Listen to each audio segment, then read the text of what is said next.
할렐루야. 예, 옆에 있는 분 축복하도록 하겠습니다. 뭐라고 축복하시느냐 하면 이렇게 축복하도록 하겠습니다. 주일날 우리가 말씀 나눴으니까 기억하고 계시겠죠?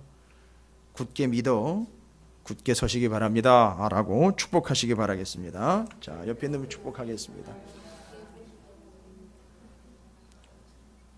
예. 또 오후 예배 때는 또 우리가 말씀 나눴죠? 우리가 어떻게 해야 된다? 예. 그래서 저 같은 사람이 그래서 존재하는 거예요. 제가 한 말을 다 기억하시면 제가 할 게 없잖아요. 그렇죠? 행복해야 합니다. 저절로 행복하게 되는 게 아니라 행복할 수 있습니다. 행복해야 합니다. 근데 그 행복이라는 단어가 토부라고 그랬습니다. 그 토부는 사람의 관점에서 보면 안 되고요. 하나님의 관점에서 이제는 우리가 행복해야 합니다. 뭐가 진짜 행복이냐? 우리가 보았을 때 좋은 것이 행복이 아닌 하나님이 보셨을 때 좋은 것이 진짜 행복한 삶이에요. 그럼 이런 얘기가 될 수 있죠. 행복한 삶 힘들 수 있습니다. 행복한 삶 아플 수 있습니다. 행복하지만 오해받을 수도 있습니다. 행복하지만 외면당할 수도 있습니다. 그러나 행복하기 때문에 살 수 있습니다. 이게 하나님의 관점에서 보는. 그래서 항복해야 행복하다라는 말씀을 우리가 주일날 오후까지 함께 연결해서 나누었습니다. 자, 여러분께 한 가지 좀 부탁 말씀드리겠습니다. 이게 사순절 기간 동안에 누가복음을 통해서 사순절 새벽 기도 시간들을 여러분 특별하게 정하지 않았어요. 사순절이면 사순절 기간 동안에 새벽인 거고 아니면 아닌 기간 동안에 새벽인 거예요. 우리 찾으시는 교회 늘 새벽 기도를 하기 때문에 특별히 뭘 정한다라고 특별한 예수가 없기 때문에 그렇습니다. 왜 특별이라는 말을 안 쓰느냐면 특별한 복음이 없고 특별한 예수가 없기 때문이죠. 원복음 그냥 예수님 그 자체예요. 뭘 특별한 새벽이 어디 있습니까? 잘못하면 특별한 새벽만 나오면 또 특별한 은혜를 받겠네요. 그럼 그런 오해들 하시지 마시고요. 지금 누가복음으로 참 큰 은혜를 조금 나누고 있습니다. 저는 개인적으로 신약 성서를 전공을 했습니다. 제가 대학원에서 신약 성서를 전공했는데 신약입니다. 근데 공부는 제가 구약을 더 많이 했어요. 그러니까 목사님이 엉뚱한 거 아니죠. 구약을 더 많이 공부하니까 이 신약이요. 흔해집니다. 막 보이기 시작을 해요. 근데 제가 이제 부탁 말씀드리고 싶은 게 뭐냐 하면 어제 새벽에 이제 나눈 말씀 올라갔는지 모르겠네요. 아직 안 올라갔어요. 좀 기다리십시오. 어제 새벽에 예수님이 12살 되던 해에 성전에 올라갔다가 부모님이 먼저 친척들하고 일가들하고 나사렛으로 올라가다가 며칠 만에 예수님이 따라오지 않은 걸 깨달았죠. 3일 만에. 그래가지고 다시 예루살렘으로 돌아가가지고선 그 본문에 제가 다 설명드렸어요. 여기저기 막 다 찾아가지고선 찾았을 때에 부모님이 예수님을 야단을 쳐요. 뉘앙스가 그래요. 뉘앙스가 야단을 칩니다. 왜일까요? 아유, 그래 당연하죠. 잃어버렸는데요. 난리가 났죠. 제가 그 애를 한번 잃어버려서 바라서 알아요. 한 30분 정도 잃어버렸나? 그때도 난리가 이게 3일 이거 잃어버린 거 아닙니까? 이거 어디가 찾는 거냐면 다 찾아봤겠죠. 근데 이게 성전에 가 계시는 거예요. 그러니까 다 찾고 해가지고 마지막으로 아마 성전까지 가신 것 같아요. 그때 거기서 한 얘기예요. 예수님이 12살 때 바로 그때 거기서 부모님들은 기록된 바 예언과 선지자의 말씀들을 율법의 말씀들을 지켜왔던 수준이었는데 예수님은 성전에 들어가 보니까 그 부모님의 자녀인 예수님은 그냥 단순히 말씀을 지키는 게 아니라 말씀을 나누면서 심지어는 거기 모여있는 서기관들이며 그 말씀을 함께 연구하는 사람들이 다 어른들인데 그들에게 말씀을 또한 가르쳐 주기까지 하고 있다는 거죠. 이게 이제 예수님인 거예요. 그래서 거기서 얘기하려고 하는 것은 세례 요한과 예수님을 비교하고 부모님과 예수님을 비교해서 예수님이 바로 그들보다 월등한 분이다라는 걸 이야기해서 그들을 이끌고 가고 그들은 그의 길을 예비하는 자가 되어야 된다는 걸 이야기하기 위해서 그런 본문의 내용을 이미 설정을 한 거지만 거기서 중요한 게 뭐냐면 예수님이 이렇게 얘기를 하십니다. 왜 나를 찾았습니까? 내가 내 아버지 집에 있어야 될 줄을 모르셨습니까? 근데 그 전에 어머니 마리아가 뭐라 그랬는 줄 아세요?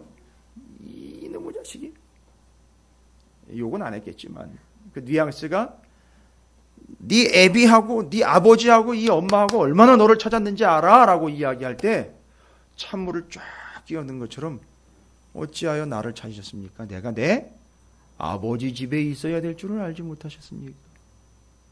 거기서 아주 일가를 해버리죠. 네 아버지하고 나하고 얼마나 찾았는지 아느냐? 그러니까 네 아버지는 요셉이라는 얘기잖아요. 그런데 거기다 대고 예수님이 뭐라고 얘기하셔요? 내 아버지가 누구라는 거죠? 하나님이라는 걸 선을 딱 그어버립니다. 이건 냉정한 게 아니에요. 그 뒤로 보면 예수님이 부모님의 말씀들이 순종을 잘했다라고 분명히 뒤에는 나와 있어요. 근데 명확하게 선을 긋습니다. 내 아버지는 하나님이시고 내가 그 아버지 집에 있어야 될 줄을 알지 못하십니까? 그런데 그 아버지 집에 있어야 한다라는 것을 헬라어 원문에는 내가 아버지 집에 있어야 될 것을 이라는 표현이 원래 원문에는 내가 아버지의 일을 해야 할 것을 이라는 뜻으로 나와 있어요. 근데 왜 우리 본문에는 아버지 집에 있는 것이라고 표현을 했을까?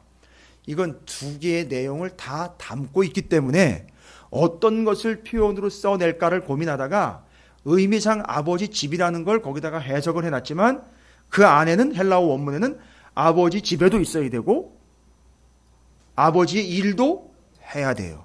누가요? 예수님이요. 그러니까 아버지 집에 있는 게 아버지의 일을 하는 거예요. 아버지의 일을 하는 게 아버지의 집에 있는 거예요. 그러면 그걸 우리에게 적용을 해야 되잖아요. 바로 우리가 그 아버지의 집에 있는 자로서 아버지의 일을 행하는 자가 돼야 됩니다. 그런데 누가복음과 사도행전은 누가가 기록한 거죠. 둘 다. 그래서 누가행전이라고도 그래요. 근데 이 누가행전이라고 일컬어지는 누가복음과 사도행전의 특징이 뭐냐면 다른 어떤 사람들보다도 누가는 성령의 역사를 상당히 강조를 합니다. 그래서 성령행전이라고도 그래요. 와우. 그런데 이게 왜 중요하냐면 성령의 충만과 성령의 역사. 그래서 성령으로 세례를 주는 이야기가 나오고 회개의 세례를 이야기하고 성령이 임하시는 이야기들이 유독 사도행전에도 성령이 임하시는 사건이 유독 성령 충만한 이야기들이 유독 누가는 거기에 포인트를 맞추고 있어요. 그러면 이거를 뭘로 연결을 해야 되느냐? 고린도전서 3장 16절에 너희 몸이 하나님의 성전인 것을 성령이 너희에게 임하시는 것 그래서 그게 너희가 하나님의 성전이 되는 것을 알지 못하느냐. 여러분 이게 연결이 돼야 돼요. 이건 제가 시간을 내서 특강을 따로 하려고 하는데 상당히 중요한 내용이기 때문에 그렇습니다. 그럼 잘 보십시오. 누가복음의 그 본문 내가 아버지 집에 있어야 될 것은 내가 아버지 집에 있어야 되는 것과 동시에 하나님의 일을 해야 하는 것. 아버지의 일을 해야 하는 것, 아버지의 집에 있어야 되는 게 일치되는 거예요. 그렇죠? 그럼 아버지 집에도 있어야 되고 아버지의 일도 해야 됩니다. 그렇죠? 근데 이게 완성되도록 하기 위해서 주님이 가시고 주님이 승천하시고 중요한 겁니다. 성령을 우리에게 보내주셨어요. 누가복음과 사도행전에 보면 이미 오순절날 성령이 임하지도 않았는데 성령이 막 역사를 해요. 그러니까 누가는 지금 성령의 포인트를 상당히 맞추고 있다는 얘기죠. 그런데 그 고린도전서 3장 16절에 의하면 주님이 올라가시고 그 성령이 우리 안에 거하신다 그랬어요. 그래서 우리가 뭐가 되는 거죠? 우리 몸이 성전이 되는 거예요. 우리는요. 건물은 아니잖아요. 그러면 잘 보십시오. 그 예수님이 말씀하신 12살 때 말씀하신 내가 아버지 집에 있어야 한다라는 말은 내가 아버지 집에도 있어야 되고 하나님의 일도 해야 한다라는 말이에요.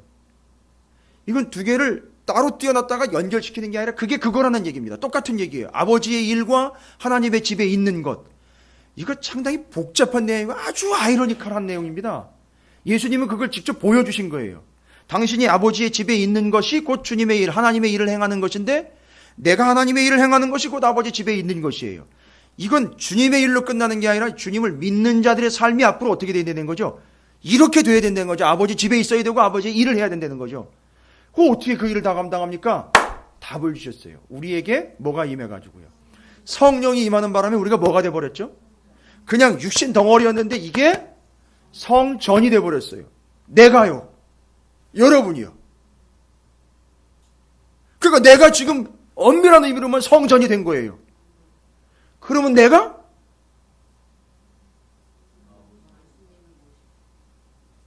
예수님을 모시고 있다는 의미도 중요하지만 지금 성전과 12살 때 예수님이 성전에서 하신 말과 연결하시면요. 두 가지, 성전에도 있어야 되고 하나님의 일도 해야 되는데 인간의 몸으로는요. 두 개를 다 할 수가 없잖아요. 근데 두 개 다 하게 됐다니까요, 이제. 여러분 상당히 이건 신학적이고 성서적이고 아주 깊은 내용입니다. 이게 중요하기 때문에 여러분에게 지금 반복하는 건데 다시 한번. 방송이 아직 안 올라왔다니까.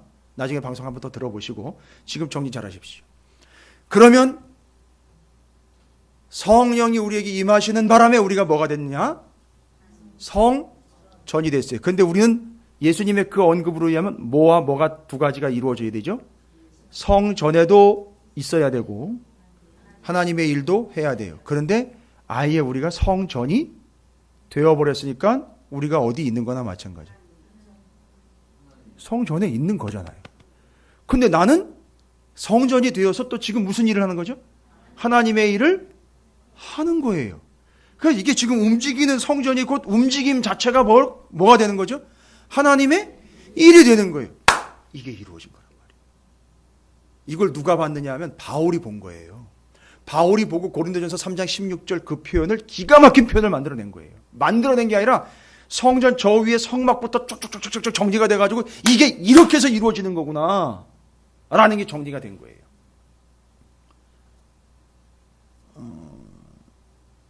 한 두세 분은 의자 뒤로 이렇게 뒤로 넘어가셔야 되는 이런 부분인데 이게 상당히 중요한 부분인데 놀라운 부분입니다. 이 사도 바울이 이걸 정리를 탁 해버려요. 야, 이거로구나. 이게 바로 그 의미로구나. 그러니까 우리가 바로 성전이면서 하나님의 일을 하는 자예요. 그럼 하나님의 일이 뭐라 그랬죠? 하나님께서 보내신 일을 믿는 게 하나님의 일이라 했어요. 놀랍죠? 그게 바로 누구예요? 예수 그리스도예요. 자, 제가 왜 이런 얘기를 먼저 쫙 깔아드리느냐 하면 오늘 욥기 30장은 욥기를 먼저 읽지 말고 욥기 30장이 하려고 하는 얘기가 어떤 의미인지를 신약 성경을 통해서 먼저 여러분이 정리를 하시고 욥기 30장을 읽으시면 수월해집니다. 아주 수월해져요.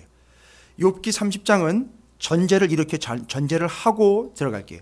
욥기 30장은 예수 그리스도의 고난의 성취를 전제로 하지 않으면 절대 이해가 안 되는 본문이에요. 욥기 30장은요. 비록 구약이지만 예수 그리스도의 고난을 전제로 하지 않으면 절대 이해가 안 되는 게 욥기 30장이에요.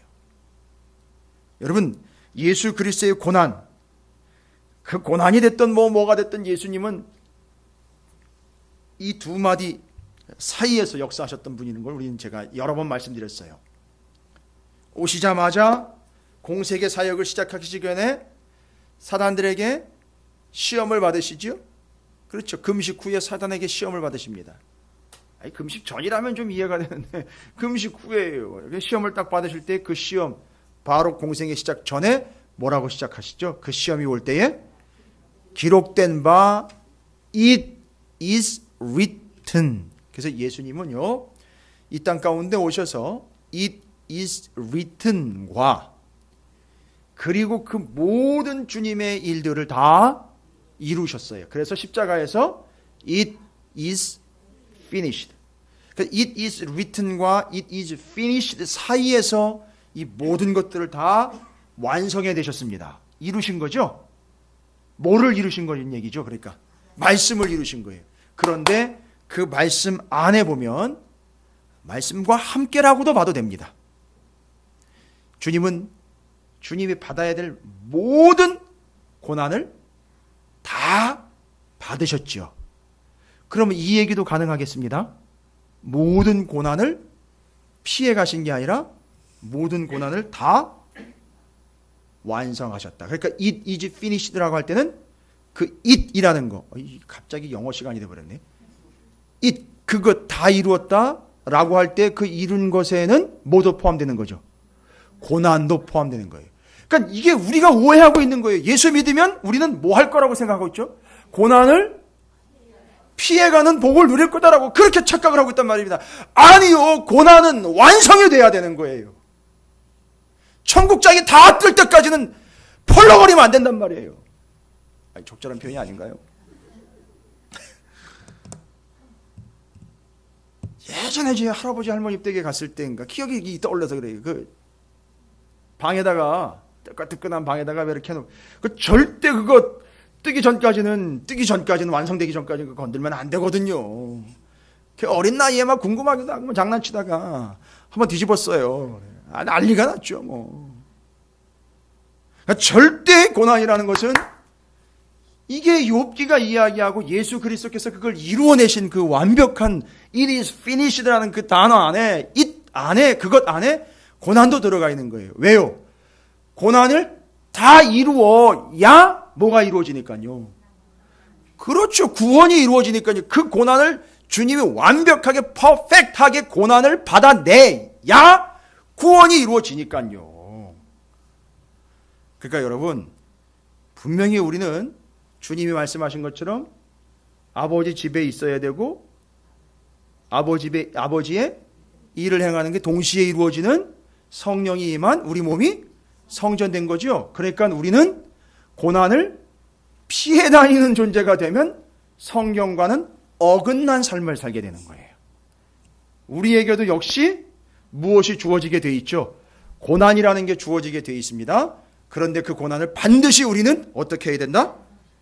피해 가야 되는 게 아니에요. 야, 이 고난 빨리 끝났으면 좋겠다.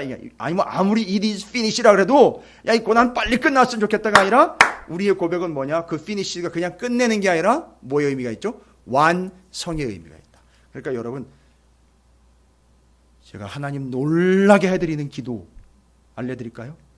하나님, 이 고난이 빨리 지나가고 빨리 끝나게 해주십시오가 아니라 하나님, 이 고난이 완성되기를 원하나이다. 기도 한번 해보시죠. 아마 하나님 놀라 자빠질 것이고, 세상에 얘가 이걸 어떻게 알았지? 아마 수소문 들어올걸요? 이거 어느 교회인지?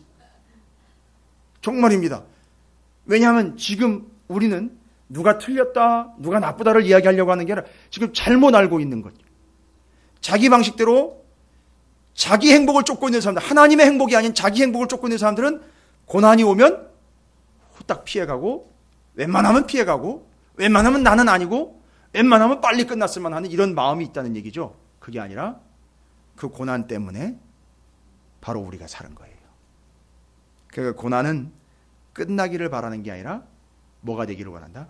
완성되기를 바라셔야 돼요. 여기 그렇게 고난 받으신 분들이 그 고난의 완성의 의미를 지금 경험하시거나 고백하실 수 있을 거라고 저는 믿습니다. 이제 그게 고난이에요. 그러면 그 예수 그리스도의 고난의 의미를 차분히 하나씩 뭐 많지 않습니다. 성경의 본문에 나와 있는 게 그 의미가 어떤 의미인지, 그리고 오늘 30장 욥기서가 가지고 있는 의미를 연결을 하면 아주 깔끔하게, 아주 깊이 있게 연결이 됩니다. 그러니까 욥기서는 제가 봤을 때는 왜 그렇게 큰 시대적인 차이가 있는데 오히려 구약에 있는 모든 메시지를 다 담아놓은 것 같은 집약체처럼 보이느냐? 이건 바로 꼭 그래야 된다는 게 아니라 의미상 욥기는 바로 신약으로 연결해 줘야 돼요. 그게 바로 욥기의 위치예요.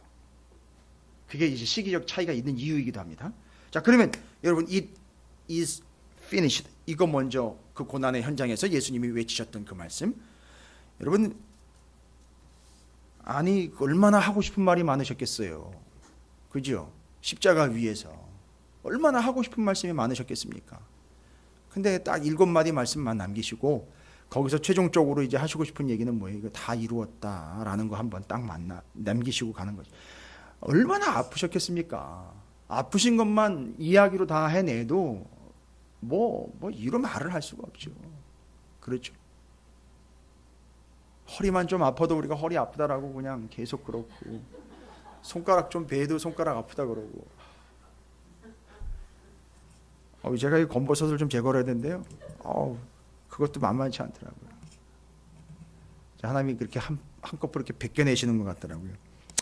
저는 영적으로 의미 있게 받아들였어요. 사순절 기간 동안에 야, 껍데기 한번 벗겨내라 그러시는 것 같아요. 근데 오늘 본문도 껍데기 벗겨낸 얘기가 나와요. 욥기서 30장에도. 벗겨내고 뭘 입어야 되느냐 이거 얘기하는 거예요. 고린도후서까지 연결할 거예요 오늘 저녁에. 상당히 중요한 내용인데, 여러분 요한복음 19장 한번 가볼까요? 요한복음 19장. 여러분 천천히 예수님의 그 고난을 완성하신 모습들을 좀 이루고 확인해 보셔야 돼요. 요한복음 19장. 요건 관련된 본문이니까 생각이 있으신 분들은 이렇게 같이 적어 놓으셨다가 같이 연결을 해서 묵상을 나중에 하시면 더 의미 있을 거라고 봅니다. 자, 영원히 떠나가시기 전에, 그렇죠, 십자가 위에서 영원히 떠나가시기 전에 요한복음 19장 28절부터 30절까지 길지 않아요. 신약성경 181쪽인데 뭐라고 기록이 되어 있습니까? 그 후에, 다 찾으셨습니까? 요한복음 19장 28절부터 30절까지. 그 후에 예수께서 모든 일이 이미 이루어진 줄 아시고, 그러니까 이 모든 일 안에 뭐가 다 포함되어 있는 거죠? 당하신 고난이요, 그 조롱, 침뱉음, 그죠? 가시면류관, 채찍, 이게 다 들어있는 거라고요. 여기 그거는 피해가고 나머지 다른 걸 이루었다가 아니라 그거를 통해서 이루었다라는 거예요. 이게 이제 우리가 봐야 될 겁니다. 그리고 성경을 응하게 하려 하사 이르시되 내가 목마르다 하시니 거기 신 포도주가 가득히 담긴 그릇이 있는지라 사람들이 신 포도주를 적신 해면을 우슬초에 메어 예수의 입에 대니. 여러분, 여기 본문에서는 지금 신 포도주가 등장을 하면서 예수님께서 신 포도주를 받으신 후에 이르시되 다 이루었다 하시고 머리를 숙인 영원히 떠나가시니라 라고 얘기했죠. 여기서는 포도주를 받으셨어요. 그런데 다른 본문에서는요, 안 받으셨어요. 여러분, 그건 오류가 아니고요, 시간차입니다. 시간차. 이건 다 이루시기 직전 포인트예요. 아니, 지금 이루신 포인트예요. 그때 이 신 포도주의 의미가 뭐였는지 여러분 아세요? 왜 신 포도주를? 이건 주님이기 때문에 특별 대우해 준 게 아니고 사형수들에게는요, 요걸 먹여요. 왜냐하면 요게 무슨 효과가 있으니까? 진통 효과가 있어요. 저 앞쪽에 다른 복음서에서는 처음에 그 신포도주를 줄 때 예수님이 뭐라고? 안 받아요. 왜 안 받는지 아세요? 지금 제가 얘기 드린 부분이 있잖아요. 다 이루지 않으셨기 때문에, 더군다나 여기에 뭐가 들어가야 되죠? 포도주 얘기 나오니까, 신거든 단거든 포도주 얘기 나와 있으니까 뭐가 연결이 탁 되셔야죠. 구약 성경으로 이야기하면 포도주 얘기 나오면 이룰 때까지. 그렇죠. 나실인들은 절대 나실인 서원한 내용을 이룰 때까지는 포도주며 독주며 되지 않습니다. 요건 제가 연결한 거예요. 와우. 그러니까 지금 앞부분에 안 받으신 이유는 1차적으로는 아직 다 이루지 않았다는 나실인적 관점. 그 다음에 그거 먹으면 고통은 조금 줄어들 수 있는데 그걸 왜 안 받으셨습니까? 고통을 줄이면 안 되고 고통은 극대한으로 해가지고 고통도 다 감당해야 되기 때문에 그렇습니다. 그게 이룬다는 거예요. 그 고통을 이루어낸다는 거예요. 됐습니까? 그게 예수님이 그 신포도주를 이제 받으신 후에 다 이루었다라고 말씀하신 내용인 거예요. 근데 그 앞에서는 그걸 안 받으셨단 말이에요. 왜 안 받았느냐? 아직 이루지 않았기 때문에. 그러니까 고통도 다 완성을 해내야 돼요. 아까 고통은 어떻게 완성해야 돼요? 고통을 완성한다는 건 뭡니까? 아플 만큼 아파야 되는 거예요. 다 아파야 돼. 다 아파야 애가 나오는 것처럼. 아파야 낫는 것처럼 다 아파야 되는 거예요. 됐습니까? 이게 고난인 거예요. 그러니까 예수님의 이 고난이 있기 때문에 우리는 감히 예수님 앞에서 예수님의 이름으로 그 고난을 물러달라고 이야기할 수가 없는 거예요. 그렇죠. 그 고난을 다 어떻게 해야 된다? 이루어야 한다라는 거죠. 이루어야 한다. 그 고난에 대해서 제가 얘기 한번 더 드립니다. 마태복음 27장 46절을 한번 보십시오. 마태복음 26장 죄송합니다. 마태복음 27장 46절.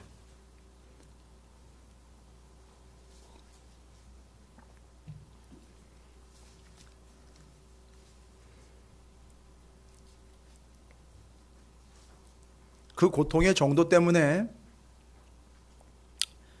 주님이 뭐라고 이야기를 하시는지에 대한 외침입니다. 마태복음 27장 46절입니다. 신약성경 51쪽인데 다 찾으셨나요?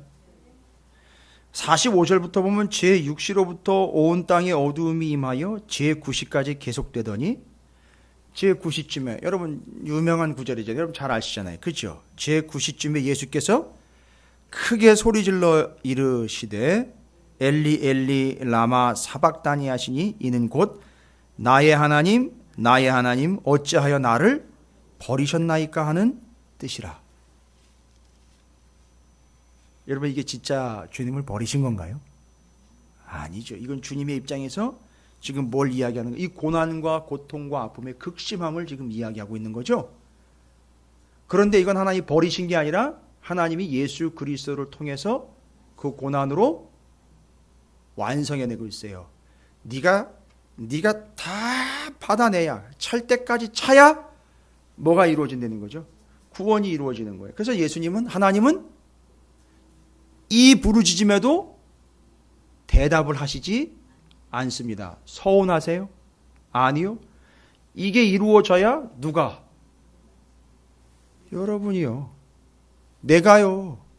이걸 다 받아내야 지금 이렇게 편하게 앉아있는 내가 살기 때문에. 그러니까 하나님 어찌하여 나를 어떻게 버리신 겁니까? 이 고난에 이렇게 그냥 내버려 두시는 겁니까? 라고 물어보시면 하나님이 굳이 대답을 하시지만 속으로 대답을 하시겠죠.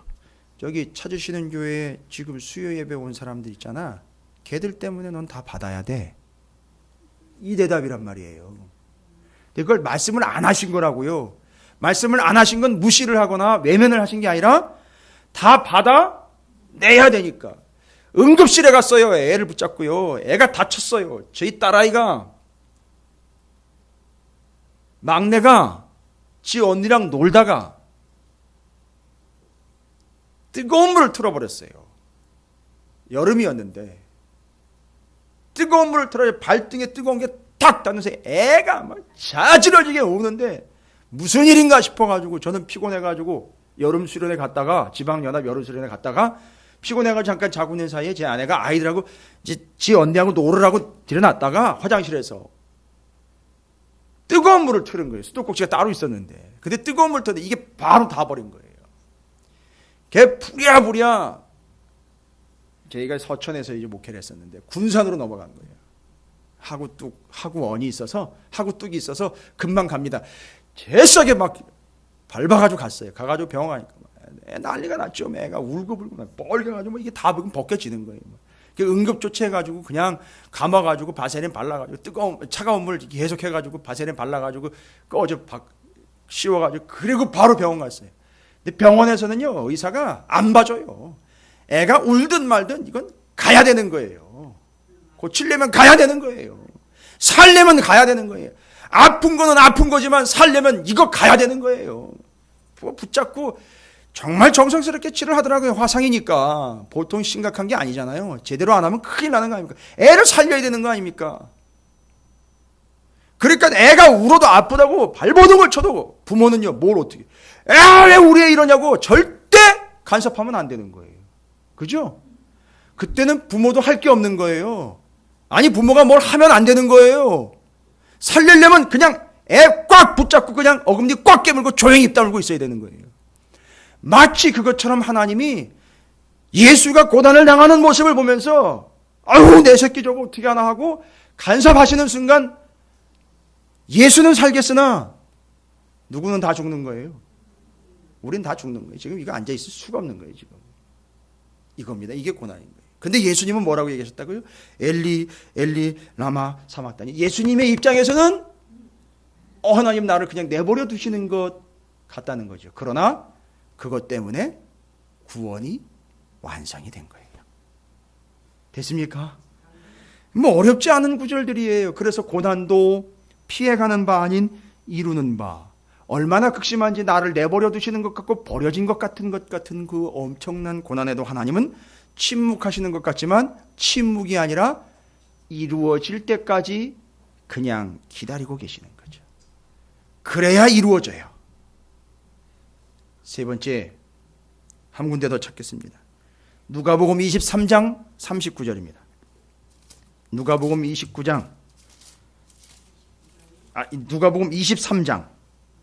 23장 39절입니다.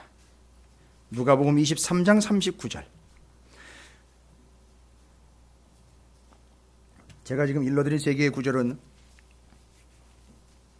상당히 중요한 구절이니까 욥기 30장을 이해하시는데 직결되는 본문들이기 때문에 다 적어 놓으시고 한 번씩 더 찾아보시면 더 큰 은혜가 될 겁니다. 누가복음 23장 39절이에요. 그런데 그 고통도 참 힘들고 어려운데 잘 보십시오. 여러분도 잘 아시는 거죠? 예수님의 십자가 좌우편에 강도들이 매달려 있는데 행악자 중 하나가 목까지. 누가복음 24장 39절. 달린 행악자 중 하나는 비방하여 이르되 내가 그리스도가 아니냐 너와 우리를 구원하라 하되. 여러분 이거 진짜 간절하게 기도하는 거예요? 아니죠. 뭐 하는 거예요? 아주 빈정대고 비웃는 것. 이미 여기 올라오기 전에 예수님은 충분히 빈정거림 받았죠. 충분히 무시당했죠. 여러분 기억나는 거 한번 대보시죠. 십자가 올라오기 전에 충분히 하나님에게 당하는 고통 말고 사람들에게 받았던 그 압박과 고통들 다 받았어요. 기억나시는 거 뭐 있으세요 혹시? 예? 그렇죠. 뭐 군인들이 채찍으로 찍은 거, 그 다음에 침 뱉은 거, 그리고 가시 면류관 쓴 거, 그래야 유대인의 왕이 되면 조롱하고 뭐 홍포 입히고, 그 다음에 맞아요. 권사님 그 홍포 지금 우리는 그렇게 쓰는데 그걸 그렇게 썼다는 얘기가 나오면 참 정말 우리 마음이 좀 그렇죠. 그 다음에 뒤에서 때리면서 야 누가 때렸는지 하나 맞춰봐 뭐 이런 식으로. 그렇죠. 침뱉음, 조롱, 괄시 이런 거를요.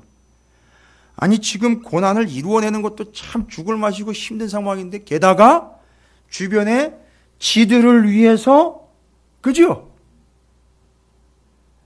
그렇다고 또 섭섭한 마음에 고놈들은 빼고 이게 아니잖아요. 바로 그렇게 한 그들을 위해서 그 조롱하는 그들을 위해서 뭐 하는 거죠? 이걸 다 받아내시는 거예요. 그 이야기가 바로 누가복음 23장 39절에 여러분, 여러분이 메시아가 안 된 게 참 감사하죠. 뭐 되나마나 한 얘기를 제가 드리고 있어요. 자, 제가 이제 말씀드린 거예요. 요렇게 이해가 돼야 이게 다 it is finished 안에 있고 이 모든 고통이 다 이미 어디에 예견되어 있는 바죠. 그렇죠. it is written에 있는 거예요. 성경에 이미 다. 그래서 이사야서라든지 이럴 때 보면 예수님의 메시아의 고통과 그분의 생애가 이미 예언되어 있고 it is written 때문에 it is finished까지 갈 때 그 고난을 다 예수님은 어떻게 하신 거죠? 그냥 다 받아내신 거예요. 어렵지 않죠? 정리되셨죠? 그래서 제가 it is written과 it is finished 사이에 있었던 예수님의 뭐요? 고난에 대해서 정리를 딱 끝내버렸어요. 그렇죠? 그럼 요걸 그대로 가지고 욥기 30장으로 와보세요. 어쩜 그렇게 고틀로 그대로 기록되어 있는지 몰라요. 욥이 지금 앞에 욥기 29장에서는 옛날에 왜 자기 주변에 있었던 어려운 사람들이 자기를 바라보면서 존경하고, 그리고 그 어려운 사람들이 자기를 바라볼 때에 도움을 주겠거니 하면서 자기를 신뢰했던 그런 부분들이 있었잖아요. 근데 그게 그냥 거기서 끝나는 게 아니라 바로 그때 그 사람들처럼 내가 하나님을 그렇게 바라보는 존재가 된 거, 이건 일단락 됐어요. 29장에서는요. 그런데 문제가 생겼어요. 30장 넘어오니까 자기가, 욥이 어떻게 돼버리니까요. 이렇게 극심한 고통으로 다운이 돼버리니까 이 인간들이 확 돌아버리는 거예요. 갑자기 돌변을 해버리면서 그때 나를 존경하며 내게 도움을 요청하고 나한테 존경을 표했던 그 사람들이 지금은 어떻게 돼버렸어요? 오히려 나를, 그렇죠, 비웃고 조롱하며 외면하고 있는 상황인 거예요. 그러니까 이게 지금 제가 앞서서 복음서에 예수 그리스도의 고난의 의미를 쭉 설명드린 내용이 이해가 안 되면 이건 이해가 안 되는 거죠. 욥이 여기서 지금 고민이 되는 거예요. 하나님이 내가 아프다고 얘기하는데 여기 다 나와 있어요. 오늘 우리가 읽은 내용이 다 그래. 내가 정말 아파 죽겠다고 이야기하는데 하나님은 안 들으시는 것 같은 것, 그 다음에 현실적으로는 뭐가 없다는 거죠? 하나님이 대꾸를 안 하셔요. 왠지 아시겠죠? 왠지 아시겠죠? 맞아요. 그리고 그 옆에서 막 조롱하는, 옛날에는 존경합니다, 사랑합니다, 서로 축복해주고 막 이랬던 인간들이 갑자기 막 바뀌어버리니까 욥이 고난당하는 걸 보고 막 조롱을 하니까, 아까도 얘기했잖아요. 바로 예수님이 왜 그걸 감당을 했냐? 바로 옆에서 조롱하고 나를 침뱉고 나를 때렸던 바로 그들 때문에 감당해내는 거예요. 그러니까 욥은 지금 여기서 그 나를 조롱하며 내가 고통당해 이 어려운 상황으로 전락이 됐을 때에 욥의 주변에서 지금 막 떠들면서 막 조롱하면서 비웃고 있는 인간들이 누군지 아세요? 30장 1절에 보면 그러나 이제 나보다 젊은 자들이, 옛날에는요 어땠어요? 기억하시는 바대로 하면 나보다 젊은 자들이 지금 나를 조롱하고 있습니다. 29장에 보면 이거와 대꾸가 되는, 혹시 기억이 된다면은 숨었었고, 그거는 이제 젊은 걸로 가지만 그거와 또 더 대비가 되는 걸로 보면 나이 든 사람 말고 노인들은 어떻게 했죠? 일어나서, 그렇죠, 뭐를 했죠? 욥에게 경외를 표했죠. 근데 지금은요, 젊은 자들이 나를 비웃고 있어요. 여러분, 이 젊은 자들이라는 말은 그냥 나이가 어린 자들이라는 얘기, 거길로 끝나는 게 아니라 이 사람들은 정말 경험이 미천한 사람들이에요. 그러니까 내세울 게 없는 사람들, 이런 얘기하는 거예요. 욥이 여러분 30장에서 그 욥 주변에서 옛날엔 욥이 참 건사해주고 거느려줬고 도와줬던 사람들이 갑자기 돌변하는 걸 보고 감정적으로 반응하는 게 아니라 사실을 이야기하는데, 그 사람들이 상태가 어떤 상태냐면 정말 내세울 게 없는 인간들이에요. 내세울 게 없는데 자기보다, 이 사람들 특징이 그래요. 자기보다 더 약하고 어려운 사람들이 생기면 그걸 어떻게 해요? 그걸 더 비방을 해대면서 그들보다 자기들이 뭐했다? 조금 낫다라는 식으로 어려워진 사람을 집중 공략을 해가지고 자기네가 자기 만족을 찾는 거예요. 지금 이런 상황인 겁니다. 그래서 그 사람들의 특징이 뭐냐 하면 아무짝에도 쓸모가 없는 인간들인데, 여러분 이건 그걸 욕하는 게 아닙니다. 그 정도로 그렇게 아무짝에도 쓸모없고 경험 미천하고 믿음도 없는 그들을 위하여, 신약적으로 이야기하면 예수 그리스도께서 죽으시고 고난을 당하심으로 그들을 구원해 낸 것처럼 욥은 지금 그들의 모든 조롱과 모든 무시와 괄시를 다 어떻게 하고 있습니까? 다 받아내고 있어요. 아주 정확하게 표현이 일치하는 건 10절에 보면, 30장 10절에 그들이 나를 미워하여 멀리하고 서슴지 않고 내 얼굴에 침을 뱉는도다. 아주 이젠 갈 때까지 갔어요. 완전히 욥을 저 밑바닥으로 쳐박아 놓는 거예요. 지들이 언제부터 욥보다 더 나았고 다른 사람과 비교했을 때 자기들이 또 나은 건 또 뭐가 있다고 아주 자기보다 조금 못한 사람 딱 나오니까 아주 난리가 나서 아주 짓밟아 버립니다. 짓이겨 버려요. 마치 스트레스를 푸는 것처럼. 그리고 30장 18절을 보십시오. 16절서부터 보면 이제는 내 생명이 내 속에서 녹으니 환난 날이 나를 사로잡음이라. 밤이 되면 내 뼈가 쑤시니 나의 아픔이 쉬지 아니하는구나. 그가 큰 능력으로 나의 옷을 어떻게 해요? 떨쳐버리시며 나의 옷깃처럼 나를 휘어잡으시는. 그러니까 무슨 얘기냐면 싹 벗겨버리시는 거예요. 싹 벗겨버리고 어떨 때는 둘둘 말아가지고 꼼짝을 못하게 이렇게 묶어놓는 거 있죠. 왜? 이불로 호촉으로 이렇게 말아가지고 왜 그런 장난들도 옛날에 했었잖아요. 그런 것처럼 꼼짝을 못하게 말아놓든지 아예 자기가 입고 있던 옷을 싹 벗겨가지고서 아주 껍데기를 벗겨놓는 것처럼 그렇게 홀로덩 다 벗겨놓는 그런 경험과 비참함을 지금 욥이 경험으로 내오고 있는 거예요. 지금 자기가 그런 고통을 당하고 있다는 얘기잖아요. 근데 예수님도 역시 예수님이 입고 있던 옷을 빼앗겨서 벗겨서 그 옷을 군인들이 다 나눠 갖는 거 이거 다 경험했잖아요. 그죠? 지금 이 욥의 고난은 단순히 욥이라는 사람이 겪고 있는 고난만을 이야기하려고 하는 게 아니라 이미 욥을 통해서 하나님은 뭘 계획하고 계신 거죠? 이와 같은 존재로 예수가 와서 저렇게 조롱하고 고통을 당하며 욥이 자기가 고난당하는 걸 너무너무 힘들어하면서 하나님께 물어보고 여쭤보지만 하나님은 대꾸하지 않는 이유는 서운해서거나 아니면 외면해서가 아니라 이루어내야 되기 때문에 지금 대꾸가 없으신 거예요. 그러나 어떻게 해야 되는 거죠? 욥은 다 받아내야 되는 거죠. 완성을 해야 되는 거예요.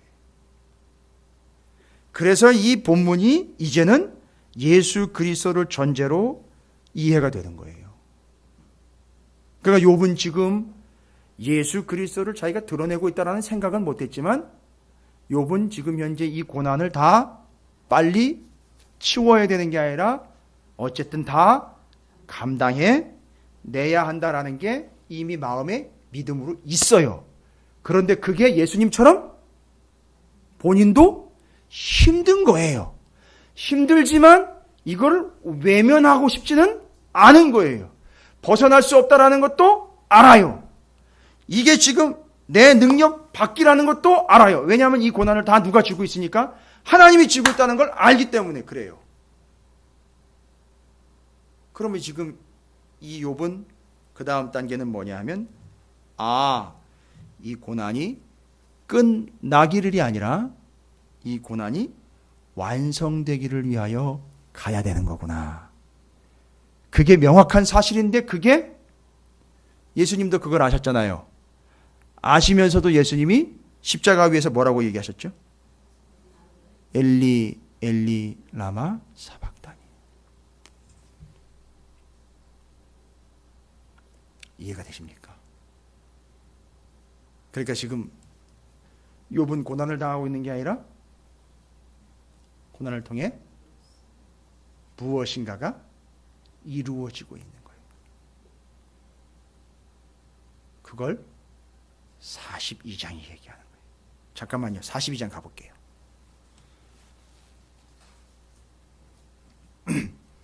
42장만요. 잠깐만 가볼게요. 왜냐하면 우리가 너무 막연할 수 있어요. 뭐 때문에 계속 하나님은 모르는 척 외면하는 것 같은데 7절입니다. 42장 7절. 그래서 원래 욥기 42장은 계속 욥기서를 읽으면서 계속 왔다 갔다 하면서 계속 읽어야 돼요. 7절에 42장 7절에 여호와께서 욥에게 뭐 말씀을 하셨네요. 그 앞에 있는 내용은 상당히 길어요. 무슨 내용이냐면 창세기를 다시 한번 얘기하신 거예요, 여러분. 그러니까 욥이 가지고 있는 정보는 모세 오경보다도 더 앞선 정보를 가지고 있어야 돼요. 왜냐하면 시기가 그러니까. 모세 오경을 여호수아가 왜 물려받았잖아요. 5권의 책을 그 후손들 만나 세대가 받았잖아요. 그리고 그거 가지고 가나안 땅 들어간 거잖아요. 욥은 지금 그런 게 없어요. 그런 자료가 없다고요. 그죠? 그러니까 오직 하나님의 말씀, 데이터는 창세기 이야기 그 정도에서 지금 정리가 끝내야 돼요. 그렇죠? 그러니까 이 하나님이 욥한테는 뭔 얘기냐? 창세기 얘기해. 야, 너 대답해봐. 지금부터 대답해봐. 내가 뭐 지었는데 너가 그거 어디서부터 지었는지, 그게 언제 태어나는지, 어떻게 지어지는지, 바람이 어디서부터 불고 물이 어디서부터 솟아나고 너 하늘에 비가 어떻게 오고 이게 다 알아?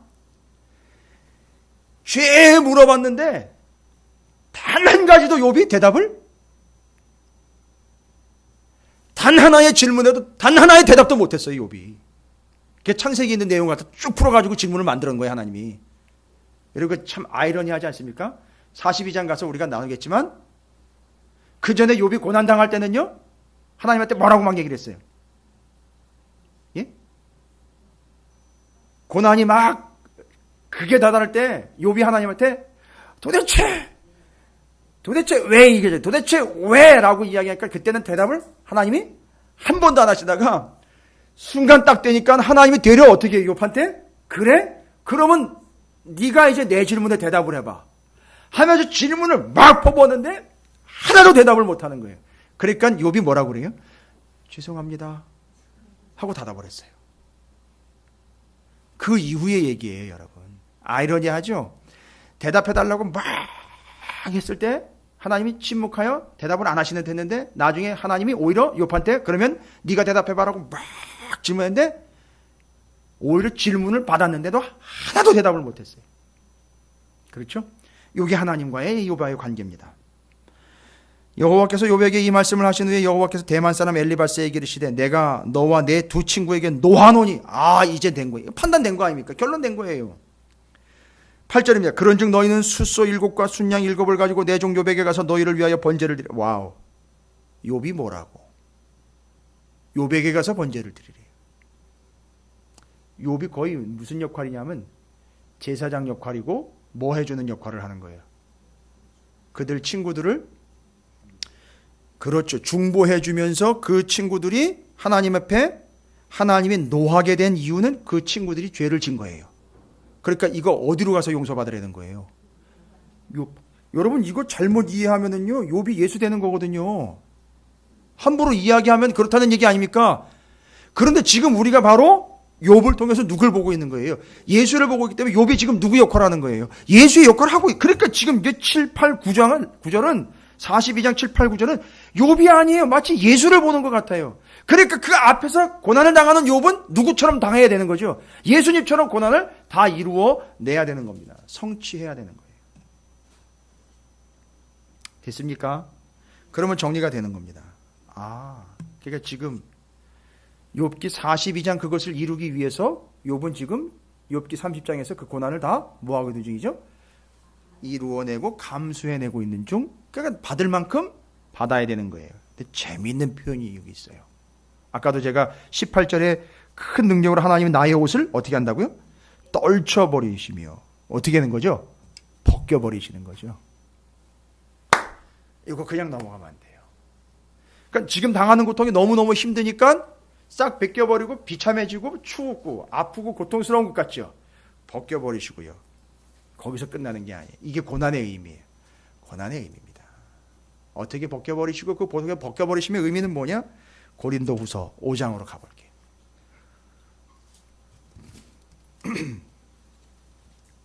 고린도후서 5장입니다.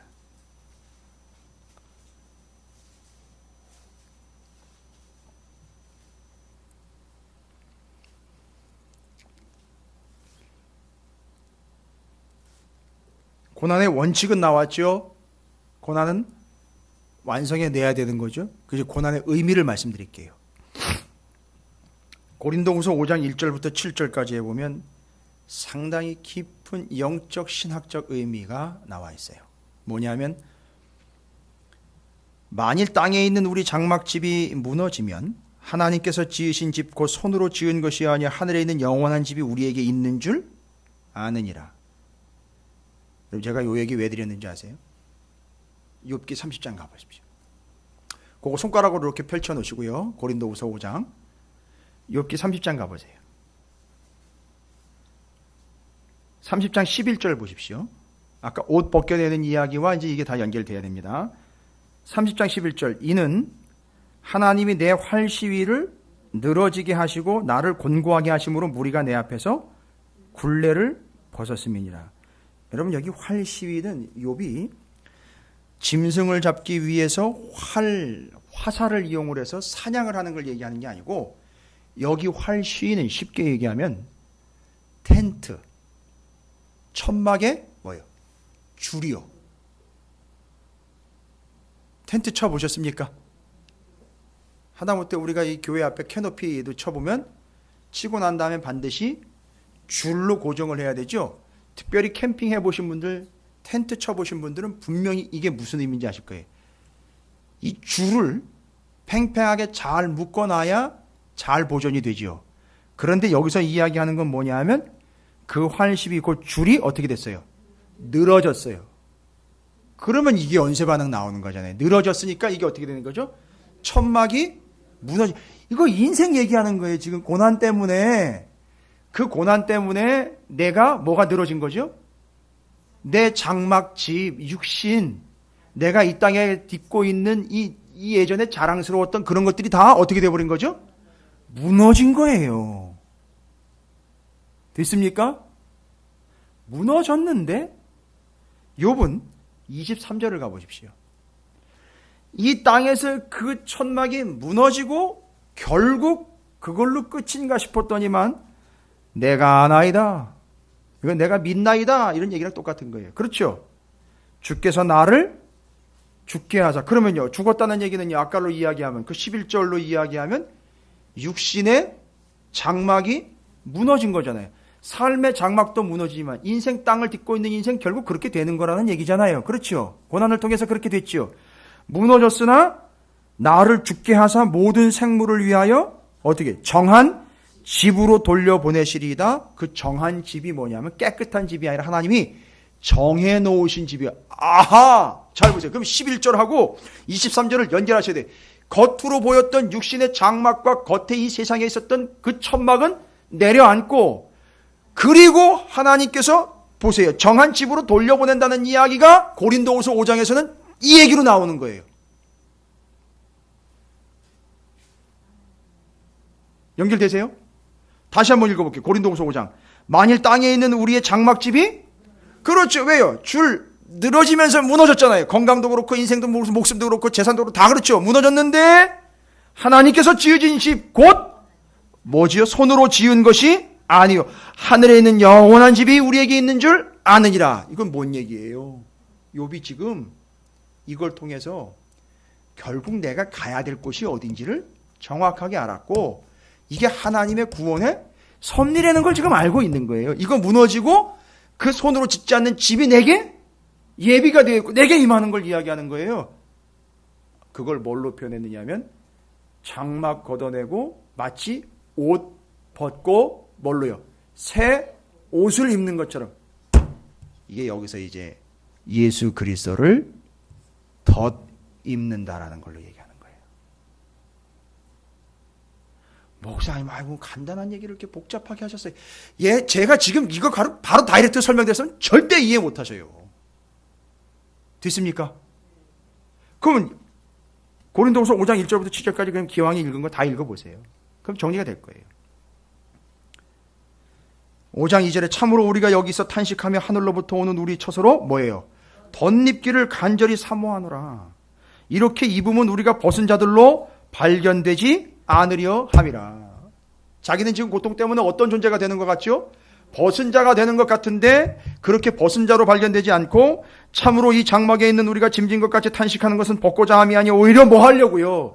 덧입고자 함이니 죽을 것이 생명에 삼킴바 되게 하려 함이라. 곧 이것을 우리에게 이루게 하시고 보증으로 성령을 우리에게 주신 이는 하나님의. 그러므로 우리가 항상 담대하여 몸으로 있을 때에는 주와 따로 있는 줄 아노니 이는 우리가 믿음으로 행하고 보는 것으로 행하지 아니함이로다. 바로 이걸 뭘 얘기하는 거냐면 그 몸으로 행한 걸 따라 받는다, 예수 그리스도를 덧 입는다라는 걸 이야기하는 거죠.